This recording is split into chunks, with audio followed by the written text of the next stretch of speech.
Les vraies voix Sud Radio. Alors, vos 3 mots du jour, Clément. Émotion, décevant et paralympique. Eh oui, on commence avec émotion. Émotion pour l'hommage à Éric Commun, le gendarme décédé lundi soir, percuté par un conducteur lors d'un refus d'obtempérer. Sa veuve a pris la parole. Je vous propose d'écouter une partie de son discours. Je l'affirme haut et fort. La France a tué mon mari. La France a tué mon mari, le père de mes enfants. La France a tué mon mari par son insuffisance, son laxisme et son excès de tolérance. La France a tué mon mari. Comment ? Pourquoi ? Pourquoi cet homme multirécidiviste peut-il évoluer en toute liberté ? Quand est-ce que nos législatifs ouvriront réellement les yeux ?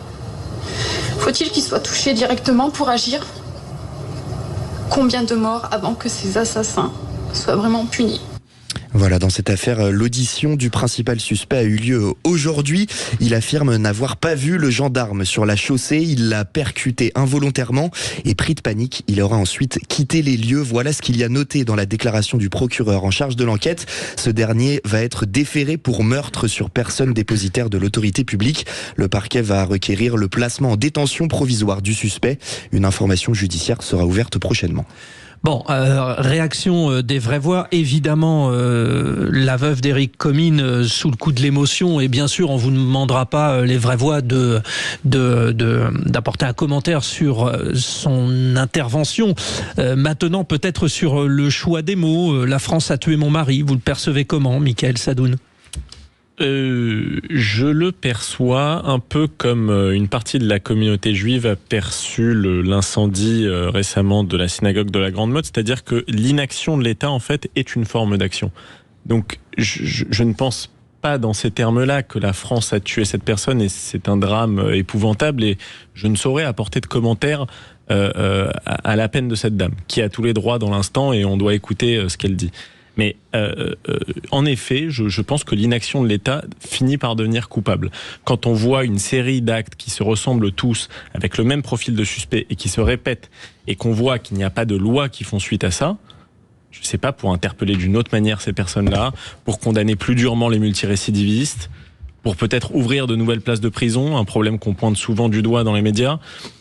Oui, il y a une forme à la fin de complicité de l'État. Évidemment pas active, mais vous voyez ce que je veux dire.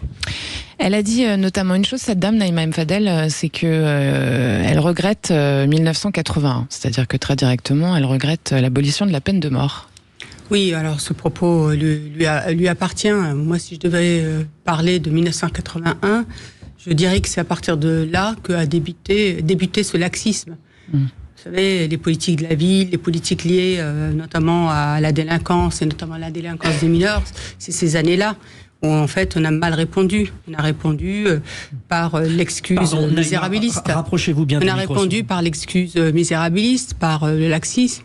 On n'a pas mis en place des lois qui permettent de dissuader, d'aider souvent ces jeunes-là à sortir de la délinquance. Aujourd'hui, moi je suis outré de voir combien de jeunes sont en perdition. Les émeutes de l'année dernière qui ont conduit à cette guérilla urbaine, c'est 50% de moins de 18 ans. Vous voyez ? Et ce qu'elle pointe dans son émotion et sa colère, c'est tout simplement la question des refus d'obtempérer.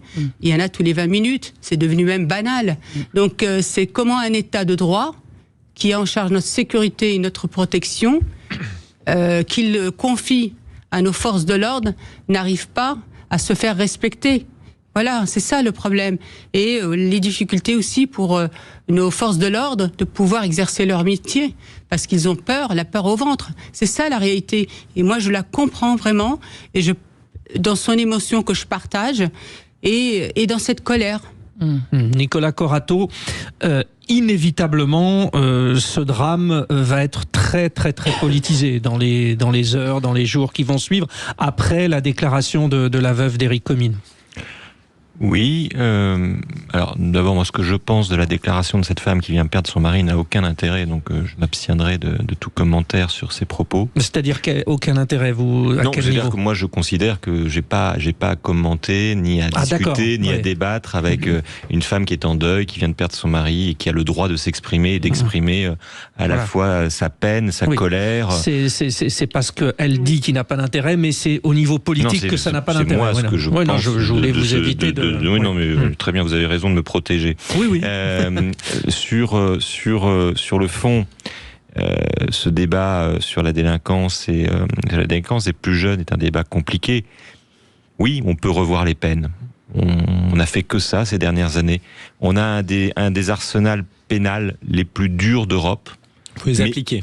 Il faut les appliquer. Différent. Mais je veux dire, l'idée de créer de nouvelles peines n'est pas nécessairement la solution. On sait aussi, et ça les spécialistes des sciences criminelles ne cessent de le rabâcher, que les peines ne sont pas dissuasives. C'est-à-dire que vous pouvez avoir des peines beaucoup plus sévères, c'est pas pour ça qu'il y aura moins de délinquance. Il faut les appliquer. On sait que ces situations de délinquance, situations extrêmement complexes, que la solution n'est pas unique, qu'elle est multiple. Et puis peut-être qu'elle engage toute la société civile. Moi, la seule chose que j'ai envie de dire, c'est que quand j'entends la France a tué mon mari, ce que je peux retenir, moi, c'est qu'on a une responsabilité collective par rapport à ce problème. Et pas uniquement une responsabilité qui tiendrait à l'État, à ses institutions, à nos forces de l'ordre ou aux politiques. La société civile, les familles, les parents ont besoin de nouveau s'appréhender, s'imprégner, s'occuper de la sécurité publique. La sécurité publique et la sûreté publique, ça n'est pas l'affaire que des forces de l'ordre. Et Nicolas, justement, c'est ça la question. Parce que moi, avant d'arriver à des sanctions qui conduisent à la prison, je voudrais des sanctions qui soient débutées et que ces gamins-là qui commettent un acte de délinquance, le premier, il y ait une butée, il y ait une sanction forte qui empêche. Et je n'arrête pas de radoter même qu'il faut absolument une politique familiale aujourd'hui. On ne peut pas être toujours dans des cris d'orfraie quand on en appelle à la responsabilité des parents.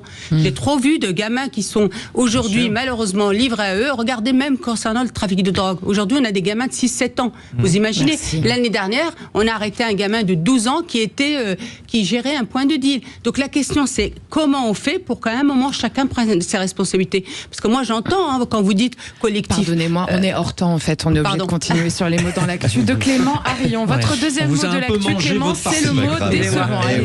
Décevant comme l'entretien entre Emmanuel Macron et Laurent Wauquiez ce midi, écoutez. Cet entretien s'est malheureusement avéré décevant. Aucune position nouvelle, pas de véritable projet pour les Français structuré, pas de vision de ce que serait un programme gouvernemental pour les mois à venir. Nous avons dit au président de la République qu'il fallait maintenant qu'il assume ses responsabilités et qu'il nomme enfin un Premier ministre pour sortir de la crise qu'il a lui-même provoquée avec la dissolution. Il n'y a plus aucune raison maintenant de procrastiner. Voilà, Laurent Wauquiez, très déçu. Demain, ce seront les représentants des régions et des maires qui seront reçus par Emmanuel Macron. Et le troisième mot, c'est... Faut qu'on se dépêche. Oui, allez, on y va. C'est paralympique. Paralympique, cérémonie d'ouverture sur la place de la Concorde à partir de 20h. Quelques chiffres quand même. 50 000 spectateurs sont attendus pour la cérémonie. 35 000 en tribune place de la Concorde. 5 000 athlètes, 170 délégations olympiques. 15 000 places ouvertes au public en bas des Champs-Élysées. 15 000 membres des forces de l'ordre aussi mobilisés. Pour la première fois de l'histoire, les Jeux paralympiques vont être diffusés en intégralité sur France Télévisions. Maintenant, place à la compétition et aux athlètes. Voilà ce qu'a dit Marie-Amélie Le Fur, présidente du comité paralympique, ce matin sur France 2. Eh bien, merci beaucoup Clément Arion.